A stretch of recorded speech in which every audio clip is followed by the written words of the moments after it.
जय श्री ओम नमः सिद्धेभ्य नमो अरहंताणं नमो सिद्धाणं नमो आयर्याणं नमो अध्यायाणं नमो लोये सर्वसाहुरं नमः समय साराय स्वानुभूत्या चकाशते चित्स्वभावाय भावाय सर्वभावान्तरच्छते अनन्तधर्मणस्तत्त्वं पश्यन्ति प्रत्यगात्मनः अनेकान्तमयी मूर्ति नित्यमेव प्रकाशताम् वन्दितु सर्वसिद्धे डोमचलमणोवमं गदिं पत्ते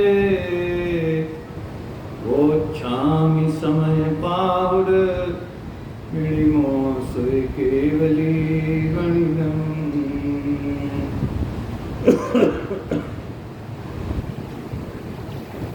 परम अध्यात्म शास्त्र समय सार परमागम यहाँ विराजमान है।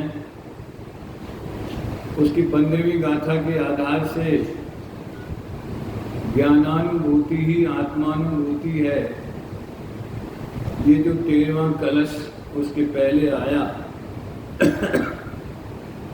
अब उसमें उसकी विधि क्या है या उसका स्वरूप क्या है, इसकी चर्चा अपन को करना है। दोनों विषय एक तरीके से चल रहे हैं। नाटक समय सार में भी अनुभव के गीत गाए जा रहे हैं। शैली में अंतर है। वहाँ प्रेरणा प्रधान, उपदेश प्रधान और मुख्यतया दृष्टि के विषय की प्रधानता से चर्चा होती है। यहाँ विश्लेषण प्रधान, ज्ञान प्रधान शैली में उसी बात का अपन अभ्यास करने का प्रयास करते। 15वीं गाथा अपन प्रारंभ करेंगे। आप सब तैयार हो जाएं उसके स्वागत के लिए, उसका रसपान करने के लिए। कैसे हो तैयार? कैसे हो? जिनवाणी के हाथ जोड़ते कि नहीं जोड़ते? जब भगवान के दर्शन करते हैं तो उनके हाथ जोड़ते। शास्त्र के दर्शन कर रहे हैं तो उनके हाथ जोड़ दे। अब 24 घंटा तक जोड़ना प्रैक्टिकली संभव नहीं है। जो पश्यति अपाणम अबद्ध कुट्ठम मणन्नम विशेषम अपदेश संत मध्यम पश्यति जिन शासनम सर्वम अबद्ध कोट अनन्य अरु अविशेष जाने आत्म को। अबद्ध कोट अनन्य अरु द्रव्य एवं भाव श्रुतमय सकल जिन शासन लहे।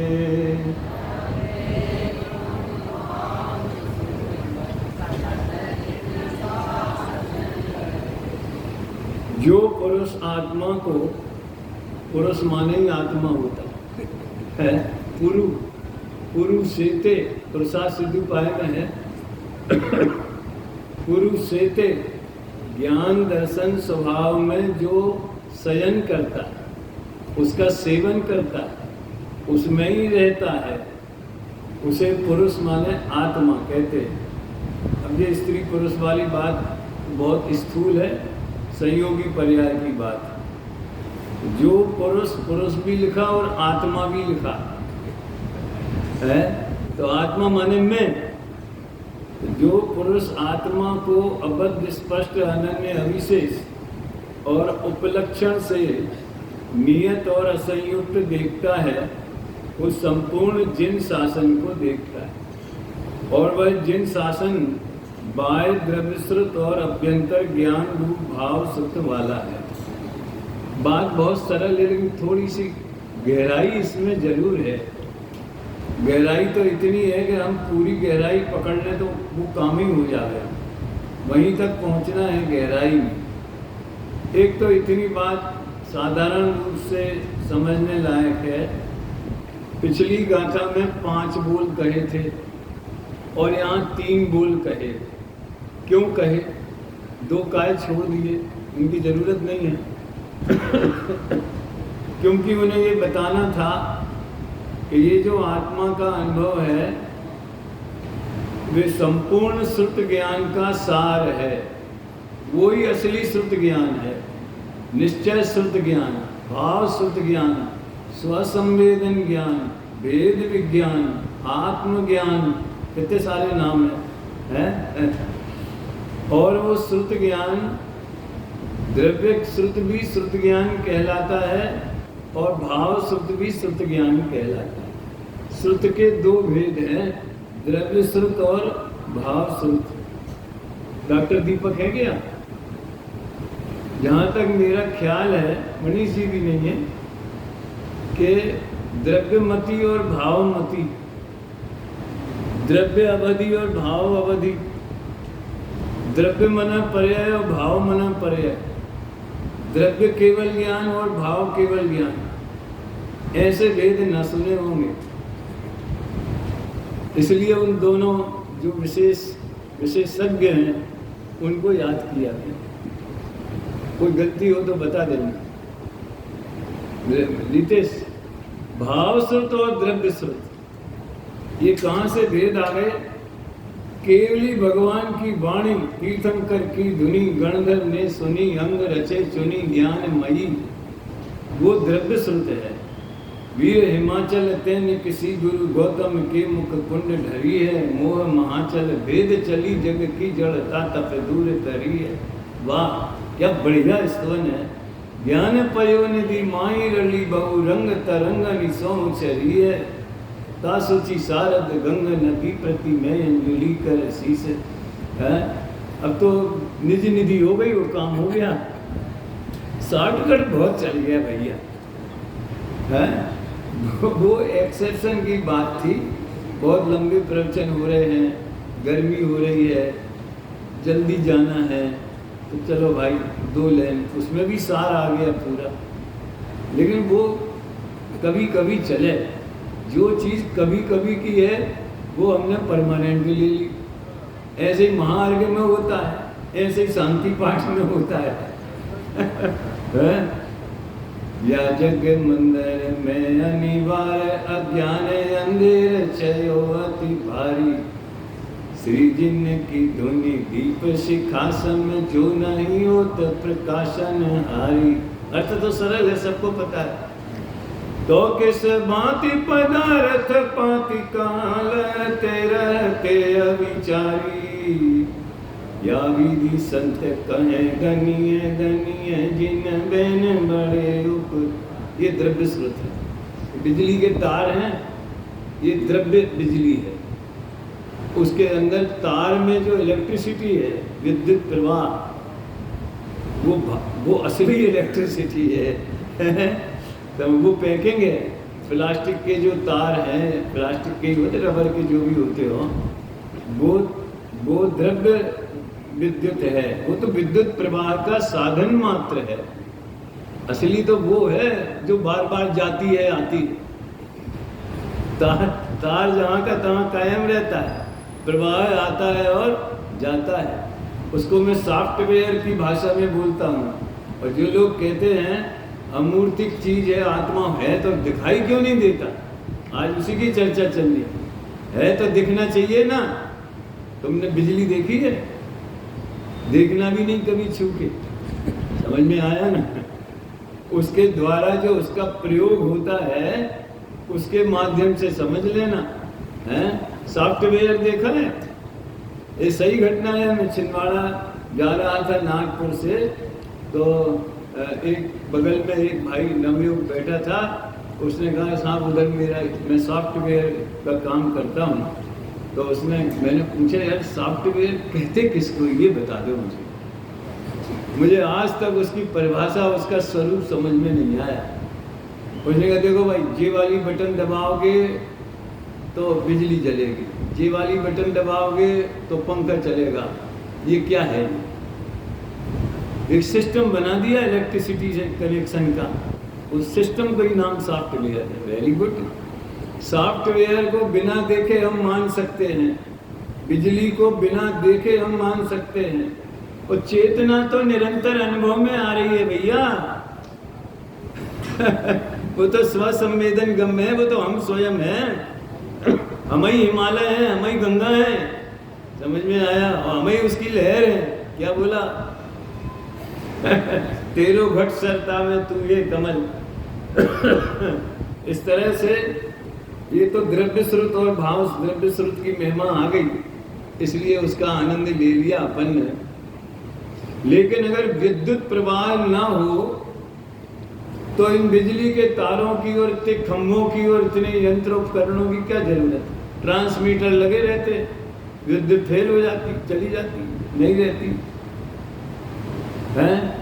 इसी तरह द्रव्य श्रुत की महिमा इसलिए है कि उसमें भाव श्रुत इलेक्ट्रिसिटी की भांति प्रवाह रूप है। तीर्थंकर से लेकर वीतरागी दिगंबर संतों तक, और वहां से लेकर के हमारे शिक्षा गुरु पर्यंत है। टोडरमल जी वगैरह को गुरुदेव कितने बहुमान से याद करते हैं। दिगंबरों ना पंडितों ये पण गजब काम करूं छे। पंडितों ने भी काय को लगाया, आचार्यों ने किया है, उनकी तो बातें क्या कहें। गृहस्थ विद्वान भाई साहब तो बहुत बात, दौलत राम जी कैसे थे, भागचंद जी कैसे थे, समझ में आया ना? भागचंद जी तो यहीं पास के थे ना, अशोक नगर के आसपास हैं। हाँ, और दौलत राम जी अपने मंगलाचरण के पड़ोसी थे, ईसागढ़ के थे, और दौलत राम जी वहाँ के थे, शास्त्री थे। कैसा जीवन था, क्या था, सब बताते। उन्होंने इतने अध्यात्म रस का पान किया, दिगंबरों के पंडितों ने, टोडरमल जी, पांडे राजमल जी। ये द्रव्य श्रुत क्यों महिमावंत है? क्योंकि इसमें भाव श्रुत ज्ञान का स्वरूप बताया गया है। इसलिए 15वीं गाथा में द्रव्य श्रुत और भाव श्रुत का उल्लेख कुंद कुंदाचार्य को करना था। उपदेश संत मध्यम तो दो बोल छोड़ दिए, तो अर्थ करने वाले ने लिखा छोड़ नहीं दिए। समझदारों को इशारा काफी होता है।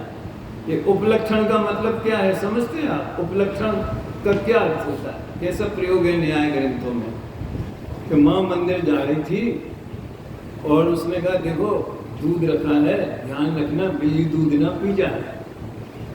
चली गई माँ, अब बिल्ली के बदले कुत्ता आ गया और बेटी बैठी रही। क्यों?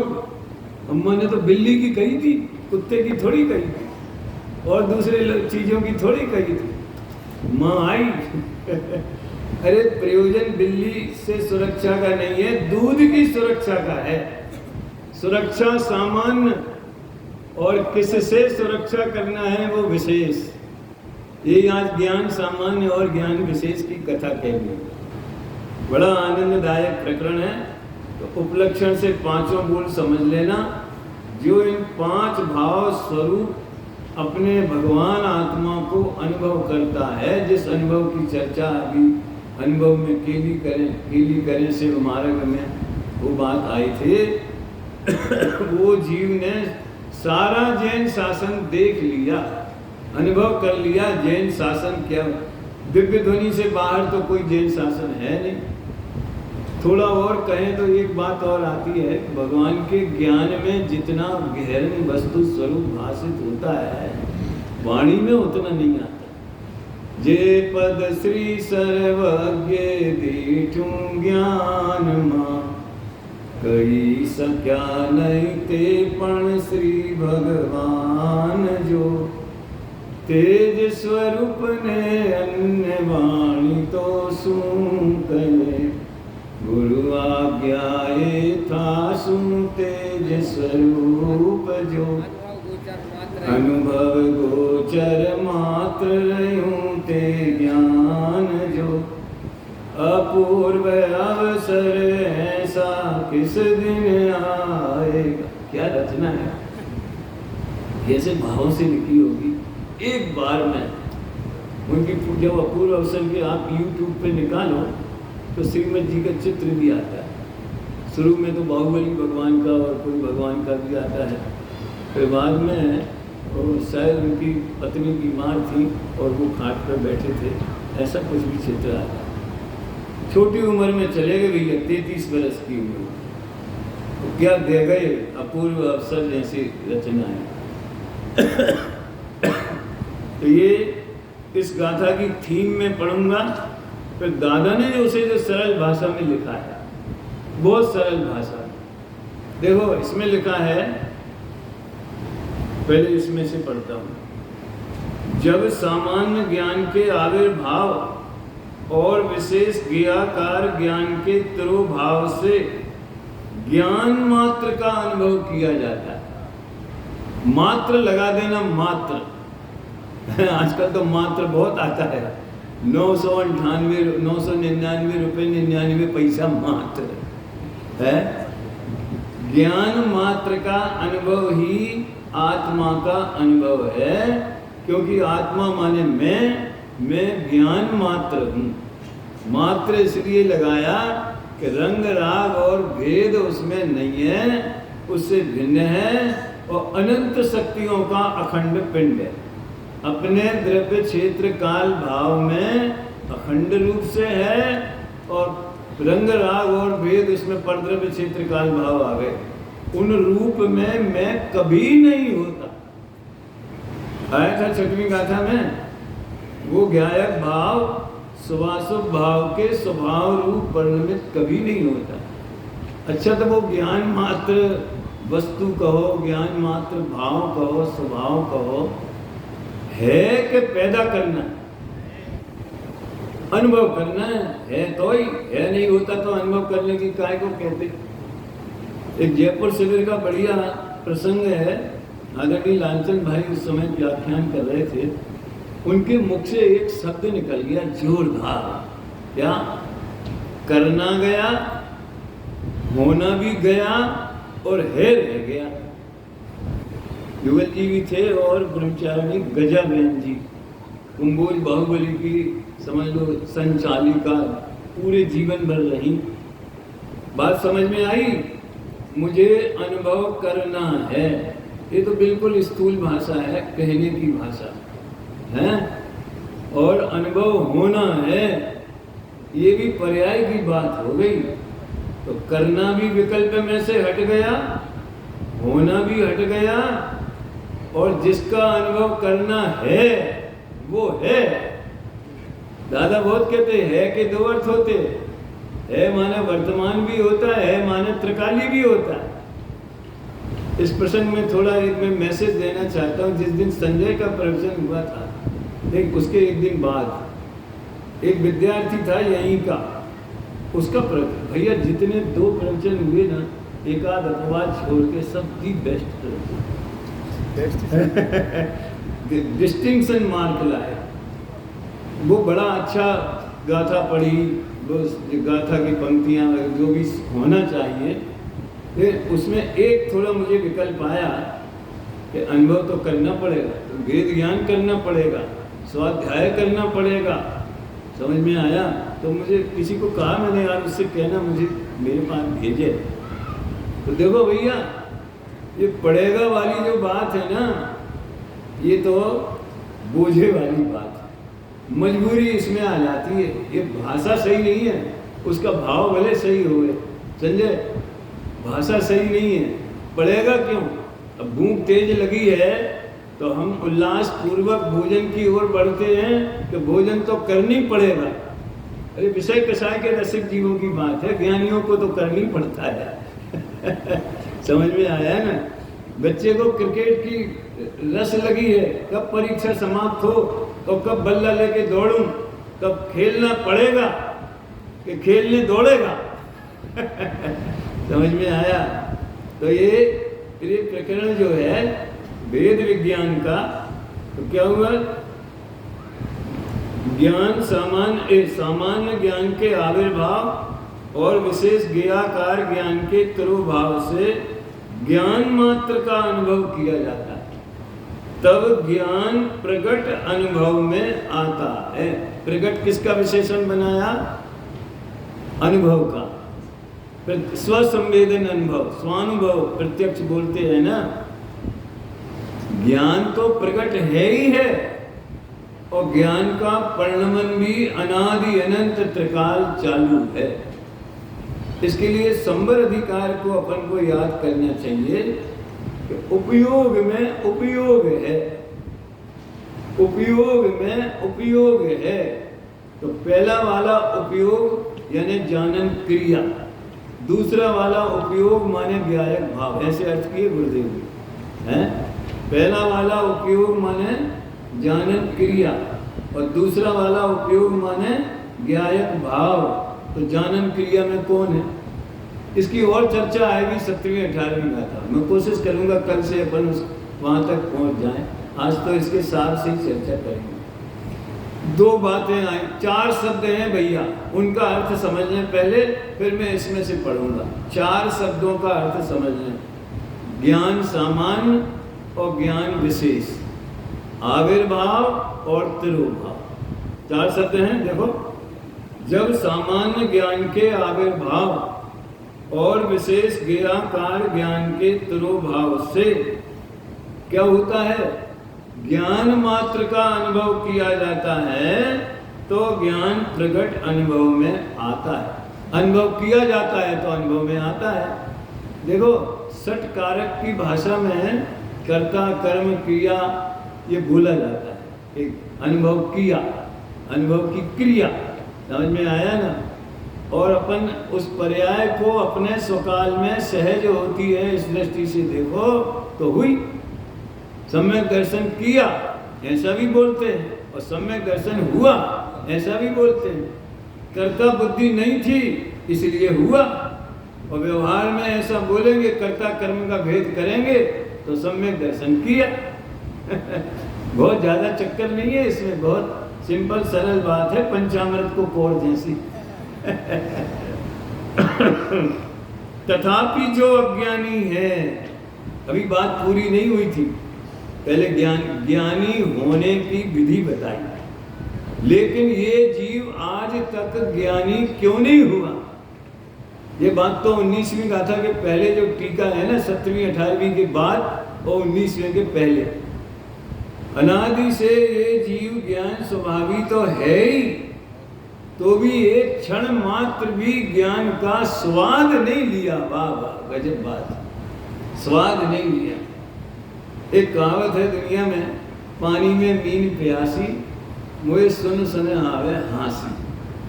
मुझे इसमें हंसने जैसी कोई बात नहीं लगती। प्यास लगने से मछली पानी में डूबी तो रहे लेकिन पिए नहीं, तो प्यास बुझ जाए। पानी में डूबने से प्यास बुझती है क्या? इतनी गर्मी पड़ रही है, आपको बहुत गर्मी है, तो छान के अपना 1 लोटा ठंडा पानी पी लिया, पेट में पानी जाएगा तो प्यास बुझेगी क्या? एक काम करो, खूब प्यास लगी है और वो स्विमिंग पूल में जाके तैरने लगे। तैरने से प्यास बुझती है?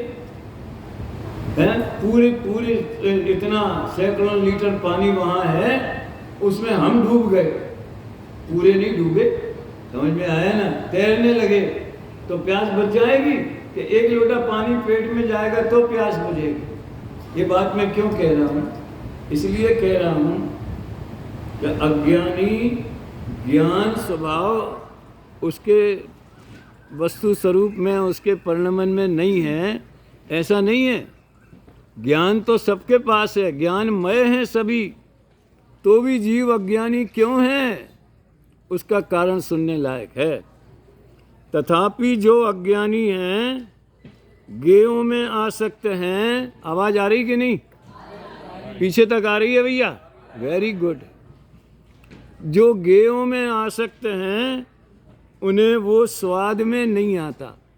ज्ञान होने पर भी स्वाद में नहीं आता। देखो भाई, कोई भी चीज़ का स्वाद लेने के लिए उसके सन्मुख उपयोग होना जरूरी है। फिर से कहता हूँ, कोई भी चीज का स्वाद लेने के लिए यानी उसमें तत्संबंधी सुख दुख का वेदन। स्वाद माने क्या है यहाँ? उसके लक्ष्य से होने वाला इष्ट अनिष्ट का, साता असाता का, अच्छे बुरे का, सुख दुख का संवेदन, वेदन। उसी को जैसे न चार दें सविकल्प स्वसंवेदन बोला है। विषयों के स्वाद को सविकल्प स्वसंवेदन, निर्विकल्प में तो चैतन्य का आनंद है। वो उपयोग वाला पाठ है। जब मैं उसको पढ़ाता था, अध्यात्म है नहीं है, तो उसमें सुनो मजेदार, बच्चों को पढ़ाते इसी शिविर में उपयोग किसे कहते? तो चैतन्य के अनुविधायी परिणाम को उपयोग कहते, चैतन्य के व्यापार। तो व्यापार माने क्या होता है? इसको प्रवचन सार जी में ज्ञेयार्थ परिणमन ऐसा शब्द है। अपन अपने जीवन अनुभव से इसको समझते हैं। आप मैच भी देख रहे हैं और नाश्ता भी कर रहे हैं। अचानक आपका, जिसको आजकल कहते हैं ना अटेंशन डाइवर्ट होना, उपयोग को ये मतलब है अटेंशन, वो अटेंशन ज्ञान का है। तो आपका लक्ष्य कोई पदार्थ आप खा रहे हैं, समझो नमकीन चूड़ा वगैरह, उसमें एक कंकर आ गया और उधर छक्का लग गया अब आपको कंकर का स्वाद आएगा और के छक्के का स्वाद। छक्का माने वो बॉल बाहर चली गई है, किसका स्वाद आएगा? इसकी चर्चा टोडरमल जी ने बहुत सुंदर की चौथे अध्याय में। साता और असाता दोनों का मान लो वो सामग्री विद्यमान है, लेकिन साता का उदय आएगा तो आपका लक्ष्य साता की सामग्री पे जाएगा, अथवा साता का वेदन है तो वो ही सामग्री पुण्य के उदय वाली कही जाएगी। तो अगर आपका उपयोग जो है लक्ष्य कंकर की तरफ गया, तो वो जो आपके प्रसिद्ध फेवरेट आदमी ने जो 6 बनाए हैं उसका मजा नहीं आएगा। तो बस तालियां बजेंगे, लोग हंस, क्या हुआ क्या हुआ। फिर वो कल बबलू भैया वाला वो रिकॉर्डेड देखना पड़ेगा हैं तो उपयोग का व्यापार हम बोल रहे हैं, आप सुन रहे हो, अचानक ऐसी कोई बात आए और सब लोग जोर से हंस पड़े, लेकिन उसी समय आपका लक्ष्य ऑफिस में चला गया, घर पे चला गया, किसी व्यवस्था में चला गया, तो क्या होगा? तो कोई मतलब जिज्ञासु पड़ोसी पूछेगा क्या हुआ, काय को हंसे? मैं तुमने सुनी नहीं? हम सुन नहीं पाए। काय नहीं सुन पाए? क्या कमी थी? क्या कान तक शब्द नहीं पहुंच रहे थे? क्या कान में कोई खराबी थी? यानी द्रव्येंद्री भी थी और नो कर्म इंद्री का विषय भी था, लेकिन भाव इंद्री ज्ञान का लक्ष्य दूसरी जगह चला गया उपयोग का, तो उसका स्वाद नहीं आया, उसका वेदन नहीं आया। अज्ञानी जीव गेयों में आसक्त है। इसको पलट के बोलो, जो गेयों में आसक्त हैं वे अज्ञानी। और आसक्ति के एक अर्थ तो लोग समझ लो, अपने लौकिक कहें या चारित्र मोह वाला कहें, वो अलग है। यहाँ तो गेयों में आसक्ति का मतलब ये है कि हमें ज्ञान में ज्ञान भासती ही नहीं होता। हम तो ज्ञान को क्रोध को मिला के राग मैं एक बात कहा करता हूँ, कभी जीवन में जब तक माँ का दूध पिया तभी तक शुद्ध दूध पीते, उसके बाद कभी शुद्ध दूध नहीं पीते। कुछ ना कुछ मिला देंगे, जन्म घुटी मिला देंगे, समझ में आया ना? और थोड़े बड़े हुए तो शक्कर मिला देंगे। यानी बचपन से आज तक मिला हुआ ही दूध का स्वाद लिया है। जिनवाणी माँ शुद्ध दूध पिलाने की विधि सिखाती है राजन भाई है। तो उपयोग तो सदैव शुद्ध रहता है, 90, 91, 92 का था, लेकिन हमने उपयोग में चेतना को नहीं देखा, ज्ञान को नहीं देखा, ज्ञेयों को मिला के ही देखा। इसलिए वो 170 तीर्थंकर विधान में वो आती है एक पंक्ति, ज्ञान में ज्ञान को ज्ञान जाने नहीं, कौन कहता उसे ज्ञान की वानगी। इनको लिख के दिया था मैंने।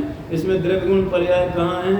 और कर्ता कर्म करण संप्रदान का। वो ज्ञान में ज्ञान ने ज्ञान, ज्ञान में ज्ञान ने ज्ञान को, कर्ता पहले ले लो, ज्ञान ने ज्ञान को, ज्ञान में ज्ञान ने ज्ञान जाना नहीं, कौन कहता उसे ज्ञान की बानगी। वो ज्ञान है, ज्ञान का नमूना है, ज्ञान का सैंपल है, कौन कह सकता है गेयावली जो झलकती ज्ञान में, घोषणा ही करे ज्ञान सामान्य की। बहुत बढ़िया छंद है ना उसके, वो कव्वाली टाइप के हैं, 170 की किया होगा ललितपुर वालों ने। अच्छा की हुआ यहाँ पे हैं ऐसा है भैया। ज्ञान अगर ज्ञान को नहीं जाने तो उसे ज्ञान कौन कहे। और जबकि मार्मिक रहस्य ये है कि जिसे हम गेयों के आकार से पहचानते, ज्ञान की प्रसिद्धि गेयाकार से होती है अलग बात है, लेकिन गेयाकार पर लक्ष्य जाने से ज्ञान का स्वाद नहीं आता, फिर गेयाशक्ति हो जाती है। हमने तो पूरी 15वीं गाथा की टीका का अनुवाद उसमें डाला है, 15वीं गाथा की टीका का, मुझे याद नहीं है, नहीं तो मैं ले भी आता। बहुत मस्त है, पूरे ये वाली गाथा की टीका है उसमें। तो ज्ञान सामान्य और ज्ञान विशेष, यानी चेतना सामान्य और ये पंखे का ज्ञान है, ये मोबाइल का ज्ञान है, ये शास्त्र का ज्ञान है, अरे आत्मा का ज्ञान है। स्वज्ञेय से आत्मा का ज्ञान का कथा, स्वज्ञेय से समझ में। तो आत्मज्ञान, पर का ज्ञान, ये गेयाकार कहलाया, ये गेय विशेष कहलाया, समझ में आया। ज्ञान विशेष ये चेतना, चेतना बिजली बिजली बिजली, इलेक्ट्रिसिटी सामान्य, और पंखे में चल रही है, बल्ब में चल रही है, जनरेटर में चल रही है, मोटर पे चल रही है, फलानी जगह चल रही है, समझ में आया ना। हजारों उसके मिक्सी में चल रही है, वॉशिंग मशीन में चल रही है, वो इलेक्ट्रिसिटी का विशेष परिणमन है। और हमने सारे स्विच बंद कर रखे हैं, लेकिन मात्र प्रवाह चालू है। स्विच बंद करने का मतलब लाइट चली जाना नहीं होता, लाइट तो रहती है, स्विच ऑन कर दो तो दिखने लगेगा, उसका काम दिखने लगेगा। एक और सरल प्रकरण उदाहरण में दादा ने दिया था, मैं थोड़ा अपने ढंग से टर्न करता हूँ। एक आदमी की आंख में मोतियाबिंद हो गई, आजकल तो बहुत जल्दी ऑपरेशन कर देती लेजर वगैरह से, काय से जल्दी 2 दिन में छुट्टी दे देती। अब पहले ज़माने में मोतियाबिंद का ऑपरेशन कराया, 4 दिन हॉस्पिटल में रखा, हरी पट्टी बांध दी, फिर बाद में कहा कि भैया 4 दिन बाद पट्टी खुलेगी। अब जिस दिन पट्टी खुलने का समय आया तो सब लोग आ गए, घर के लोग आ गए हैं। तो अब डॉक्टर ने पहले पट्टी खोली, फिर आँख खोली। इसमें भी थोड़ा मैसेज है अनूप भैया, पट्टी खुलना माने पहले ग्रहित मिथ्यात्व की पट्टी खुलना चाहिए, फिर आँख खुलना माने अग्रहित मिथ्यात्व की को खुलना चाहिए। अब दिख रहा है कि नहीं दिख रहा है, कैसे पता चले?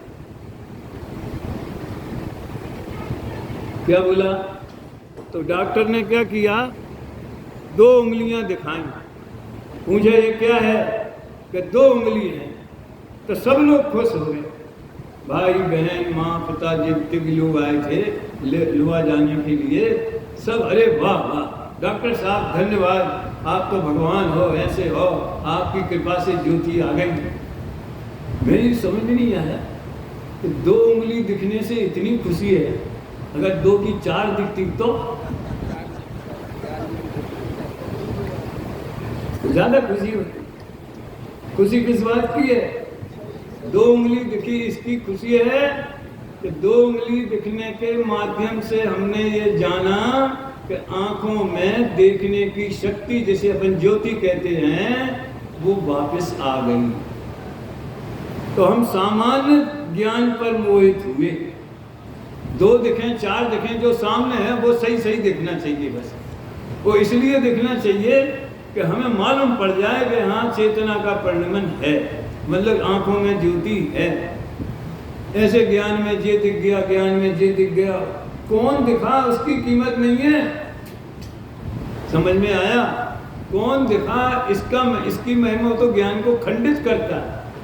31वीं गाथा में भावेंद्री को जीतने के प्रकरण में लिखा, अपने विषयों को व्यापार भाव से खंड खंड रूप से जानने वाली भावेंद्रियों को, ये तो भावेंद्रियों की विशेषण बताया, प्रतीति में आती हुई अखंड एक ज्ञान शक्ति के बल से अलग किया। क्या क्या गाथाएं हैं, क्या क्या टीकाएं हैं? सचमुच में इसमें कोई संदेह नहीं है। ये अनुपम निधि है, ये जिनवाणी हमारी अनुपम निधि है भैया। और इसको हर दादा ने एक प्रवचन हर तरीके से सुरक्षित रखा है। ताड़पत्र में लिखा दो, ताम्र पत्र में लिखा दो, दीवारों पे लिखा दो, लेकिन वो तो भौतिक सुरक्षा है।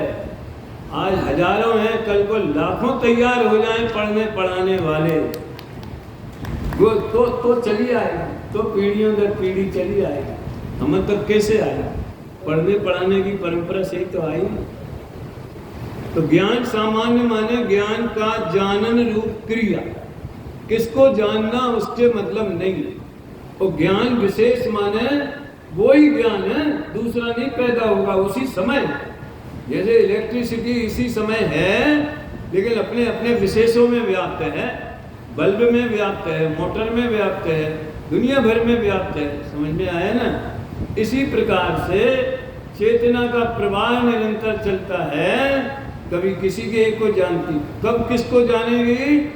क्षयोपशम की योग्यता के अनुसार। और ज़्यादा डिटेल में नहीं जाना, वो न्याय का विषय है। जिस ज्ञान में जिस ज्ञेय को जानने की तत्समय की योग्यता है, उस ज्ञान में वही ज्ञेय जाना जाएगा। दादा ने कहा जानने से भी निर्भर कर दिया, जानना छुटा नहीं दिया, जानने का बोझा हटा दिया। अब आत्मज्ञान करना है, ये प्रेरणा की भाषा है, ये उपदेश की भाषा है। ध्यान में आया ना? जब ज्ञान में जानने की एक बात और मजे की, जिसको ये सिद्धांत होता है तो ज्ञान अपनी योग्यतानुसार ज्ञेयों को जानता है। इसलिए हमें ज्ञेयों को जानने का भी बोझा नहीं रखना, आत्मा को जानने का भी बोझा नहीं रखना है। वो आत्मा को जानने पूर्वक ही ऐसा बोलता है। ज्ञायक के अनुभव में ही ये समझ में आता है, अरे मैं तो ज्ञायक हूँ। ज्ञान गंगा बह रही है, हिमालय को बोझा लगता है कि गंगा बहाना है, गंगा बहाना है, हरिद्वार ले जाना है, कानपुर ले जाना है, प्रयागराज ले जाना है, तो बंगाल की गाड़ी तक ले जाना है। क्या गंगा को बोझा है कि मुझे बहना है, मुझे बहना है? कि हिमालय को बोझा है, किसको बोझा है? समझ में आया ना? इसी तरह भगवान आत्मा ज्ञान का हिमालय पर्वत है। प्रति समय जानने की क्रिया वो ज्ञान की क्या बोलते गंगा है, और गेव उसके घाट है। पंडित सामने घाट वाला एक लिखा ना ज्ञानाष्टक, ध्यान में है ना? जो कुछ झलकता ज्ञान में वह गेय नहीं बस ज्ञान है, ऐसा है ना? बड़ा मार्मिक है। तो दो बातें कह दी भैया, चार की प्रतिज्ञा करी थी हमने, दो हो गई, ज्ञान सामान्य और ज्ञान विशेष।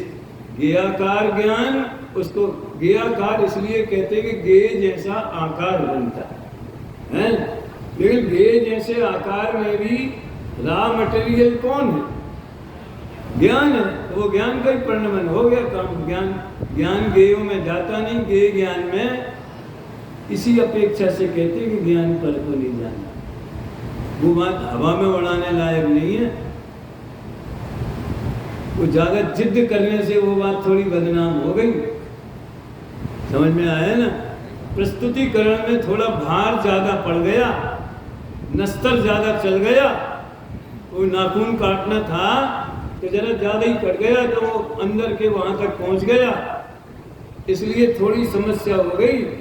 वस्तु स्वरूप तो यही। मैं एक बात पूछता हूँ, सामने रस्सी लटक रही है और हमें भ्रम हो गया कि उधर सांप, हमें सांप दिख रहा है। भ्रम की छोड़ो, रस्सी लटक रही है और हमें क्या दिख रहा है? सांप दिख रहा है। वहां सांप है? नहीं है। कहाँ दिख रहा है सांप? ज्ञान में। तो हमने किसको देखा? ज्ञान में बनते हुए सांप जैसे आकार को देखा तो हमें लगा उधर सांप है, उधर देख रहे हैं इधर, समझ में आया ना। और व्यवहार कैसा किया जाता है कि उधर है सांप, देखो देखो सांप है, देखो देखो सांप। अरे उन्होंने कहा नहीं नहीं नहीं, हम तो यहीं खड़े हैं, सांप नहीं है, रस्सी है। तो हमें तो सांप दिखा। तो कहाँ दिख गया भैया तुम्हें? हमारे ज्ञान में ही दिखा। इसलिए गुरुदेव सैकड़ों बार कहते खरेखर ज्ञान पोतानी पर्याय ने जाने छे पर ने जानतो। ये मतलब है उसका। उस पर जितना जोर आना चाहिए, जो खुलासा आना चाहिए, वो तिरोभूत हो गया। और इधर से भी जिद हो गई, हमसे भी हो गई, उनसे भी हो गई, सबसे हो गई। यहाँ तो ज्ञान सामान्य और ज्ञेयाकार ज्ञान। ज्ञेयाकार ज्ञान कैसे कहते हैं?